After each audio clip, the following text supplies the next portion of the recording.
আপনারা সবসময় নেগেটিভ চিন্তা করেন কেন? এটা কিছুটা মজা করেই বললাম কোলেস্ট্রলের ব্যাপারে। আপনারা জানেন আমাদের শরীরে বাজে কোলেস্ট্রল আছে, সেটা আমরা বলি এলডিএল কোলেস্ট্রল, যেটা আমাদের কমাতে হবে। আর যেটা ভালো কোলেস্ট্রল আছে সেটাকে বাড়ান না, তাহলেই তো হয়।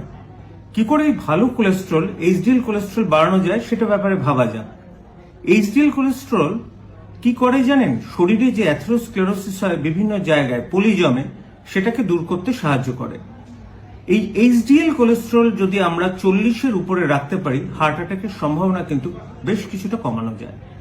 কি করে বাড়ানো যায় এইচডিএল কোলেস্ট্রল? 1 নম্বর, 30 মিনিট জোরে হাঁটতে হবে। সেটাই কিন্তু একমাত্র ভালো ওষুধ। সহজে এটা কিন্তু বাড়ে না। নিকোটিনিক অ্যাসিড বলে একটা ভিটামিন অনেক সময় দেওয়া হয় এইচডিএল কোলেস্ট্রল বাড়ানোর জন্য। কিছুটা হয়তো বাড়ে, কিন্তু এত সাইড এফেক্ট লোকে অনেকেই সহ্য করতে পারে না। তৃতীয়, যদি রেড ওয়াইন খুব পরিমিত আহারে, ধরুন 30 ml করে কেউ খায়, তাহলে বাড়ে, কিন্তু সেটা আবার অন্য অনেক অসুবিধা করে, সেটাও আমরা বলতে পারি না। সুতরাং লাইফস্টাইল পরিবর্তন করুন এবং হাঁটুন, তাহলেই এইচডিএল কোলেস্ট্রল বাড়বে।